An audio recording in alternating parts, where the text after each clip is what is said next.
Hi everyone. Today I wanted to talk about decision making, or specifically decision making fatigue.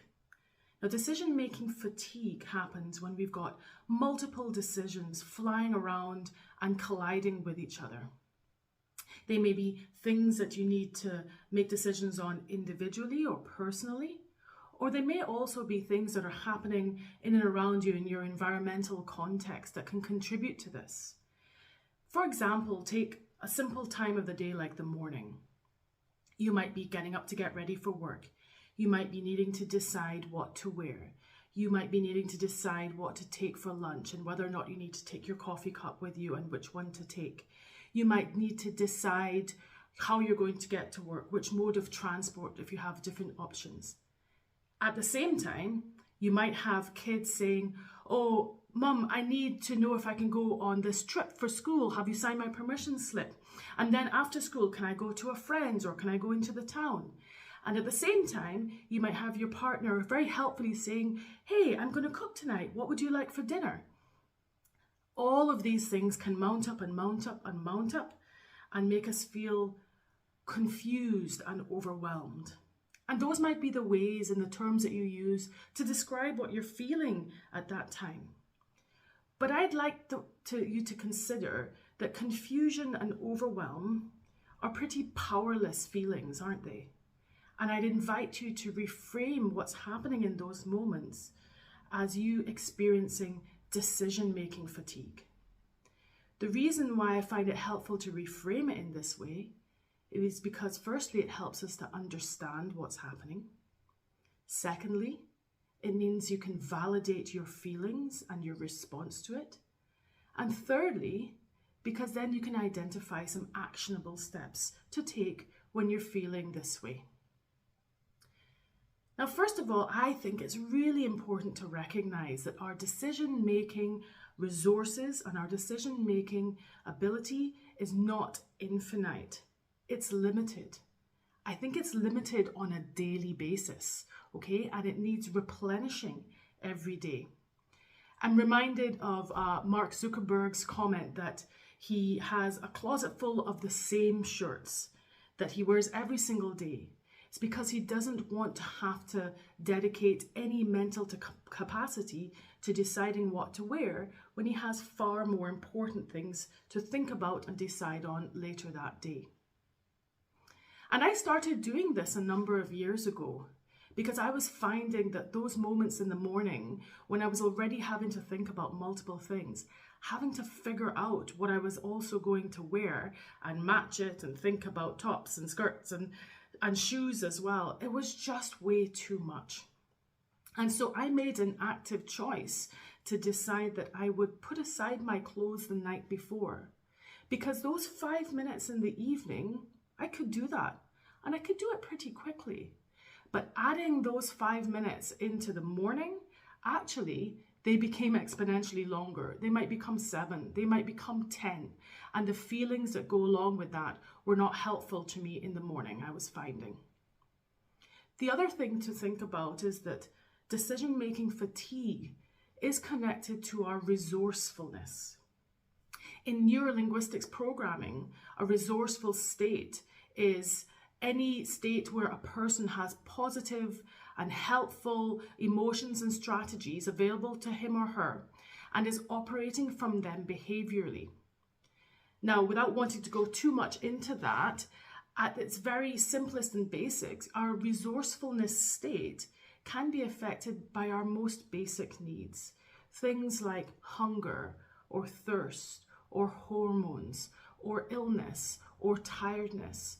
And sometimes we need to ask ourselves, when we're feeling overwhelmed or confused and we're suffering from that decision-making fatigue, are our basic needs actually being met? Something else to consider is, when do you make your best decisions? If you're not a morning person, don't try and put your important decisions into the morning. Try and remove as many decisions as possible and do things out of process and predictability. The simple point about deciding what to wear the night before rather than adding that into the mix in the morning can be really quite powerful. Now, earlier on, I mentioned that sometimes the decisions are about things that we know internally we need to make as an individual, personal decisions for us. But sometimes they can be about the environmental context that we're operating in. And this is a really, really important point. Let me ask you, when you're feeling confused, do you blame yourself? Do you think it's your responsibility? Do you think it's your fault that you don't know what to do next? Let's take, for example, if you're at work and you've been given a piece of work to do and you're not sure what to do or how to do it. Sometimes those things are about the skills and experiences that we need to have, that we may already have, that we don't recognize that we do, that we can draw on. But sometimes they're also about the environment that we're operating in. Are you working in a place where there's high uncertainty? Have you been given all the information you need? Do the people that you depend on to make decisions fail to make clear decisions? Or do they have disagreements and conflicting views about things, which may make you feel like you're being pulled in different directions? If that's the case, I'd ask you to consider reframing a statement of "I'm confused" to something a bit more like "I'm getting conflicting information." Because this slight shift in how you view the problem and the perspective recognizes that actually it's not all down to your own individual and personal responsibility. And maybe you can relieve yourself a burden of a bit of blame that you might be placing on yourself. So, what to do if you're in these moments where you're feeling confused or overwhelmed? Well, first of all, ask yourself, am I experiencing decision-making fatigue? Notice where you feel it in your body, because this is a really important telltale sign and a cue that you can use later on as your self-awareness builds, and you can start to notice your physiological reactions and you can say, aha, I know what I'm experiencing. This might be decision-making fatigue. Secondly, write a list. Write down all the things that you're having to make a decision on. If you can in that moment, write it very quickly. Try not to overthink or overwork it. But just the mere fact of noticing all the things that you're having to think about and having to make decisions on all at once can be really, really a wonderful step to recognizing and validating why you might feel drained in that moment. Okay, third, remember about your basic needs. Are you hungry? Are you thirsty?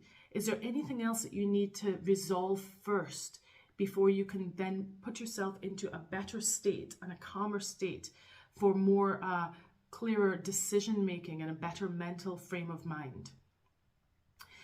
Fourthly, ask yourself, are any of these decisions environmental? Actually, they might be beyond your control.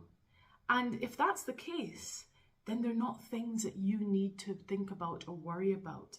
So identifying where things are actually not within your sphere of control immediately removes them from your plate of things to worry about and make decisions on.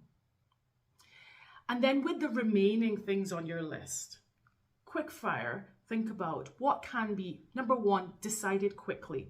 If it can be decided quickly, see if you can do that, because that immediately gets it off your mental and your physical, if you made one, to-do list. Secondly, see what can be delegated to others. I wonder if you might be a person who is not so great at asking for help. I know this because I feel this, because this has been me for a very long time. But what can be delegated?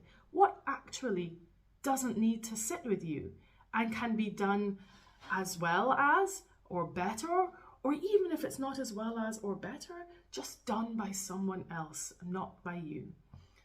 The third thing is consider what can be deferred. Okay, what decision do you not need to make right now? If you can defer a decision, then you can immediately remove it from your mental clutter.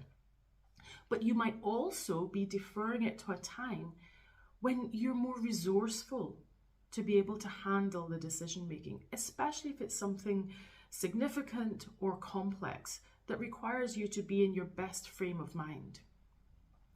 And the last thing, and this is my favorite one, is consider, please, what can be deleted.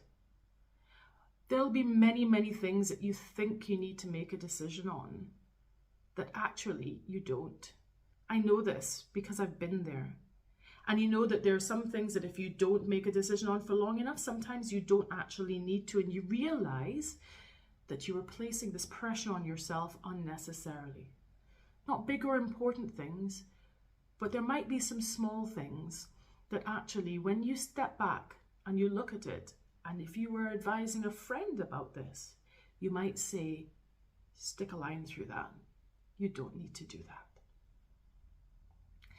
So I hope this has been of some use to you. Remember, please, you're not a machine, okay? And if you can become the observer in your life, when you can start to notice where all these decisions might be mounting up, then you can perhaps also realize where you might be asking too much of yourself, or you might be being asked too much by others.